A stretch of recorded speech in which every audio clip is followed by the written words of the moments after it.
네, 경기도 남한산성 인근에선 산사태가 나면서 주민 300여 명이 살고 있는 한 마을이 고립되기도 했습니다. 고립된 지 20시간 정도 만에 가까스로 진입로가 뚫렸는데 아직 산속에는 대피하지 못한 주민들이 있다고 합니다. 이혜선 기자가 현장에 다녀왔습니다. 마을 입구에 나무와 바위가 뒤엉켜 있습니다. 조금 더 안으로 들어가자 가전제품들이 흙더미에 파묻혀 있습니다. 지난 8일 새벽 폭우로 인한 산사태로 남한산성 건봉리 마을은 18시간 동안 고립됐습니다. 너무 무서웠어요. 무슨 지진 난 줄 알았어요, 지진. 갑자기 하늘에서 막 벼락, 청둥, 번개가 막 치더니 막 난리가 났어요. 나무도 막 떨어지고 내려오고 막 한 순식간에 아수라장이 됐어요. 급하게 몸만 빠져나온 주민들은 마을 회관에서 뜬 눈으로 이틀을 지새웠습니다. 인근 전봇대가 쓰러지면서 전기와 인터넷마저 끊겼습니다. 라면 하나 끓여 먹으려도 전기를 이용해야 되는데 그 밥을 먹고 어제 저녁 못 먹었지. 오늘 못 먹지. 개인의 한 사람으로서 너무나 힘드니까 어제도 나름대로 눈물 날아가는데 전봇대와 변압기는 바로 앞 가정집 지붕 위에 떨어졌습니다. 드드드득 하더니 이제 쏟아져 내려왔죠, 순간적으로. 저는 이제 안으로 뛰어들어왔고 119 불러달라고 했는데 가스 냄새가 너무 많이 나가지고. 고립됐던 마을은 어젯밤 9시에 간신히 입구가 뚫려 구호 물품들을 전달받았습니다. 마을 회관까지만 길이 뚫렸고 주민들이 사는 집은 아직 흙더미 속에 파묻혀 있었습니다. 이거 떠내려온 거예요? 네. 밖으로 나가지 못하는 주민들은 택배와 구호 물품을 창문을 통해 받았습니다. 어머님이 뇌졸중 환자다 보니까 이게 더위, 위생, 그리고 이제 그 주변 환경 그런 게 조금 이게 좀 조건이 맞으셔야 되는데 지금 후덥지근한 데다가 이게 선풍기도 없지 에어컨도 안 되지. 그게 좀 어려운 점이에요. 뭐. 산 꼭대기에 있던 카페는 아수라장이 됐습니다. 위에서부터 산길을 따라 내려온 토사물은 가장 먼저 이 앞에 있는 카페를 강타했습니다. 여길 보시면 지나간 토사물의 높이가 제 키보다 높다는 것을 볼 수 있는데요. 지나간 토사물은 바로 뒷집의 벽까지 허물었습니다. 여기에 저희 단골 손님이 그래서 웨딩 촬영하고 손님이 이쪽에 밖에 테이블이 있었는데 거기에 앉아서 그림을 그려가지고 이게 오래된 벽돌 느낌도 살려가지고 이렇게. 광주시는 가용 가능한 인력과 장비를 총동원해 피해를 복구하겠다고 밝혔습니다. JTBC 이혜선입니다. 네, 앞서 보신 건봉리 마을의 주민 한 분을 연결해 볼 텐데요. 건봉리에서 나고 자란 토박이 김석원 씨입니다. 3년 넘게 준비해온 카페의 오픈을 코앞에 두고 수혜를 입은 상태인데 직접 들어보죠. 자, 김석원 씨 나와 계십니까? 네, 나가겠습니다. 네, 보니까 머리는 뭐 젖어 있고 그리고 옷에는 흙이 다 묻어 있는 것 같은데 지금은 안전한 데 계시는 거죠? 예, 대피하고 마을 주민이 있는 이 마을회관에 와 있습니다. 네, 그러니까 흙탕물이 그 가게 겸 살림집을 덮친 게 8일 밤, 그러니까 지난 월요일 밤이었다고 하던데 얼마나 긴박했는지 당시 상황을 좀 설명을 해 주실까요? 예, 8일 저녁 12시가 좀 넘어서 갑자기 우당탕하면서 그냥 흙더미가 현관 문 반을 덮었어요. 그래서 나오지도 못하고 창문으로 보니까 문이 열리지가 않더라고요. 그래서 밤을 꼬박 새고 날이 밝아서 아침에 그 쪽문으로 뒷문으로 해서 나와봤어요. 그랬더니 앞에 문이 꽉 막혀가지고 나올 수가 없어서 고립돼 있었습니다. 네, 그러면 고립돼 계시다가 사실은 아까 이혜성 기자 리포트 보니까 어제 밤까지 이제 마을 전체가 고립이 돼 있다가 어제 밤 저녁에 마을 회관으로 뭐 구호 물품이라든가 이런 게 들어왔다고 하는데 혹시 전달받은 게 있으십니까? 예, 구호품 물하고 라면 이렇게 왔더라고요. 오늘 왔어요. 구호 물품은. 네, 물이랑 컵라면 정도 받으셨다고 하는데 사실 원래 오늘이 예. 3년 동안 준비해온 카페의 문을 여는 날이었다고 들었는데요. 피해 상황이 어떤지 좀 설명을 해주시죠.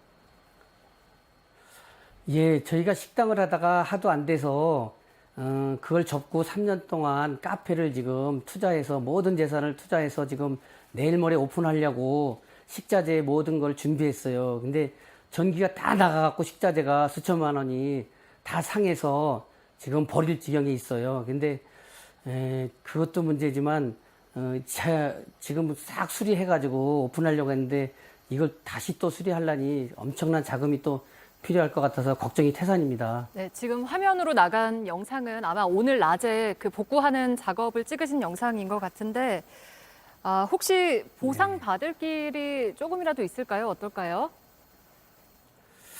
글쎄 이건 잘 모르겠어요. 제가 안타까운 것은 토사물이 너무 많은데 내가 도립공원 소장님한테 연락도 해서 옆에 인근 한 5m 근처에 주차장이 있어요. 그래서 토사물을 임시로라도 네. 치워달라고 했더니 뭐 회의를 해야 된다는 둥 해가지고 어제부터 안 되고 내일도 덤프트럭이고 뭐 포크레인이 안 온대요. 오늘 우리 주민이 한 대를 불러가지고 길만 조금 냈어요. 포크레인 이게 한 대를 좀 불러서. 심각한 상황입니다. 네, 네. 알겠습니다. 일단, 자발적으로 우리 돈으로 했어요. 네, 그러니까 뭐 시청이나 도청 차원에서 얼른 좀 도움을 해줘야 할 것 같은데요. 하루빨리 좀 일상으로 회복할 수 있기를 바라겠습니다. 오늘 어려운 사정에도 인터뷰해 주셔서 고맙습니다. 네, 감사합니다. 네, 알겠습니다. 김석원 씨였습니다. 자, 이번엔 경기도 양평군으로 잠깐 가보겠습니다. 마을로 향하는 도로가 휩쓸리고 또 전기마저 끊어져서 30여 가구가 고립됐다고 어제 전해드렸는데 지금 현장 상황이 어떨지 취재기자 연결해보죠. 자, 홍지훈 기자, 뭐 언뜻 봐도 아직 길이 복구가 된 것 같지 않는데 지금 상황 어떻습니까? 네, 지금 시청자분들 보시기에 왼쪽에서 도로를 복구하는 작업 그리고 물줄기를 막기 위해서 임시 뚝을 세우는 작업이 진행되고 있습니다. 물줄기를 막아야지 사람과 차가 다닐 수 있도록 도로를 만들 수 있기 때문입니다. 그렇게 하고 있는데 오전부터 진행되는 작업을 하기 위해서 바닥에 휩쓸려 내려온 차량들을 건져내서 제 옆에 세워놨습니다. 잠깐 이쪽으로 가보실까요?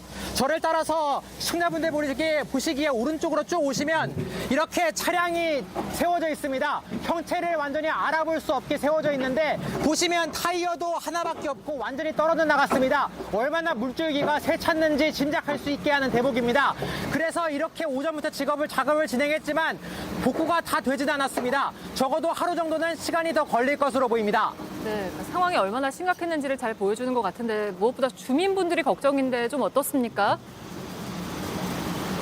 네, 비교적 젊은 주민들 30여 가구 중에서 젊은 주민들이 우산을 쓰고 무너진 도로의 가장자리 난간을 따라서 좁은 길로 오다가는 모습이 보였습니다. 왜냐하면 식수를 구하기 위해서입니다. 또 면사무소에서 제공하는 식료품도 이러한 방식으로 난간을 따라서 오가면서 날랐습니다. 한 주민의 목소리 직접 들어보시겠습니다. 일부 마을에는 지금 그 붐이 전달이 됐습니다. 집 앞 난간으로 아슬아슬하게 다니고 계시는데 지금 그것 일이 지금 시급하게 지금 진행하고 있습니다. 어젯밤에는 신장이 좋지 않아서 혈액투석을 받는 주민 한 명이 다른 주민 등에 업혀서 병원으로 옮겨졌다가 치료를 받고 귀가했습니다. 정전도 됐었는데요. 조금 전 1시간 전쯤부터 전기도 임시로 공급이 되고 있어서 하나둘씩 불이 들어오고 있습니다. 하지만 아직 많이 어둡습니다. 네, 알겠습니다. 여기까지 듣겠습니다. 홍지훈 기자가 전해드렸습니다. 자, 비 때문에 문화재 피해도 잇따랐습니다. 400살이 넘은 천연 기념물인 성균관 문묘 은행나무 가지가 부러지기도 했고 조선 왕릉 석축과 토사도 쓸려 나갔습니다. 복구를 한다고 해도 온전히 옛 모습을 되찾긴 어렵습니다. 박현주 기자입니다. 잘려나간 나뭇가지 사이 비쩍 마른 흰색 속가지가 모습을 드러냈습니다. 서울 문묘 은행나무로 불리는 나무입니다.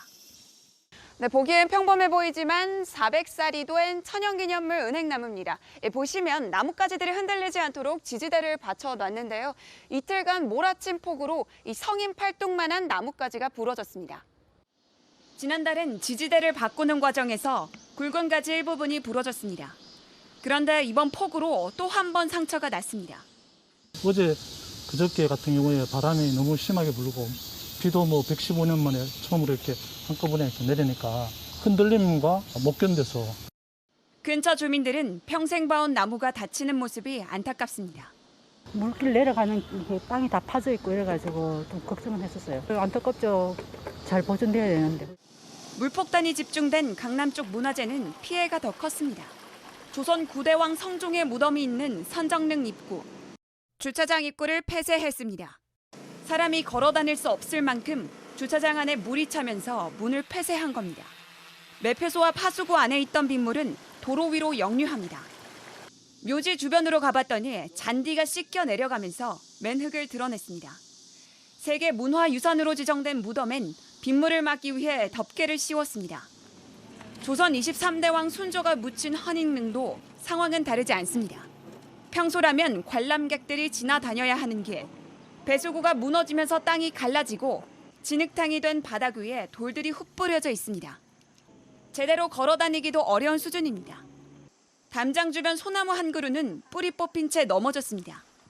최근 집중적으로 내린 호우로 인해서 지금 관람료가 유실이 된 상태고요. 관람객 안전 및 문화재 보호를 위해서 긴급 조치 중인 상태입니다. 집계단 수도권 지역 피해 문화재는 총 40건. 문화재청은 추가 훼손 방지를 위해 긴급 보수 신청을 받고 있습니다. JTBC 박현주입니다. 비가 잦아든 서울 곳곳에서는 오늘 하루 종일 복구 작업이 이어졌습니다. 피해가 큰 만큼 복구 속도도 더딘 데다 순식간에 보금자리를 잃은 주민들은 다시 찾아올 비 걱정에 마음을 놓지 못하고 있습니다. 윤정주 기자입니다. 경찰관이 허리춤까지 차오른 빗물을 헤치고 들어섭니다. 물에 차서 갇혀있던 반지하 주민 3명이 구조됩니다. 비슷한 시각 근처 아파트에선 뒷산이 무너져 주민들이 서둘러 대피해야 했습니다. 쏟아진 토사물은 지하 주차장과 아파트 2층까지 차올랐고 차는 천장을 맞대고 고꾸라졌습니다. 이틀이 지났지만 여전히 주변에는 빗물에 쓸려온 잔해가 널려 있고 차들은 부서져 있습니다. 굴삭기에 군인까지 동원돼 토사물을 치우고 있지만 워낙 많은 양이라 끝이 보이지 않습니다. 이것도 다 무너져갖고 수로가 지금 다 없어졌거든요. 그래서 안전진단을 한 다음에 이제 결정을 해주신대요. 지붕은 완전히 내려앉았고 작은 집을 채우던 살림살이는 폭우로 쓰러진 나무와 엉켜 잔해가 됐습니다. 집안도 온통 흙더미가 됐습니다. 저희 힘으로는 할 수가 없네. 누가 도와주면 몰라도. 주거 기반이 취약한 구룡마을 주민들에게 폭우는 익숙한 공포입니다. 인근 학교로 몸은 겨우 피했지만 무너진 터전을 생각하면 막막합니다. 한 달도 걸리게 생겼어요. 이거 비 많이 오면 아무튼 조금 내렸다 무서워.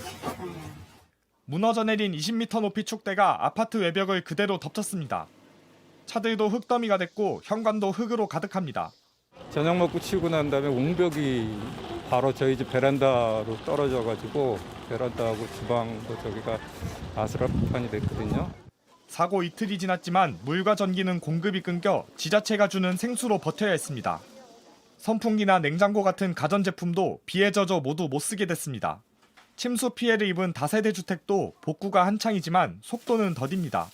바닥에는 아직도 물이 흥건합니다. 물 퍼내내라고 그저께 너무 아파가 잠을 못 잤어요. 그걸 걱정해요 지금 또 그럴까 봐. 서울 지역 비는 잠시 멎었지만 내일 또 많은 비가 예상되면서 이재민들의 불안은 가시지 않고 있습니다. JTBC 윤정주입니다. 자영업자들은 엎친 데 덮친 격이라고 말합니다. 코로나에 이어서 크게 오른 물가로도 힘겨웠는데 비 때문에 입게 된 피해를 어떻게 메워야 할지 막막한 상황입니다. 장서윤 기자가 자영업자들의 목소리를 들어봤습니다. 비는 잠시 그쳤지만 물은 퍼내도 끝이 없습니다. 아직도 멀었어요. 이거 언제 끝날지 모르겠어요. 빗물에 잠겼던 냉장고는 망가졌고 종이 상자와 의자들은 뒤엉킨 채로 길가에 쌓여 있습니다. 옷에서는 물이 뚝뚝 떨어집니다. 버려야지요. 이거 어떻게 해요? 이거 다 썩어요. 며칠만 지나면. 곰팡이 피어서 도저히 못 입어요. 빨리 치워야 됩니다. 바로 앞 귀금속 가게. 고장난 시계를 드라이기로 말려보지만 역부족입니다. 부품이라도 좀 사용할 수 있을런지 답답하니까 하고 있는 거지 이걸 꼭 활용할 수 있다고 해서 하는 건 아니고.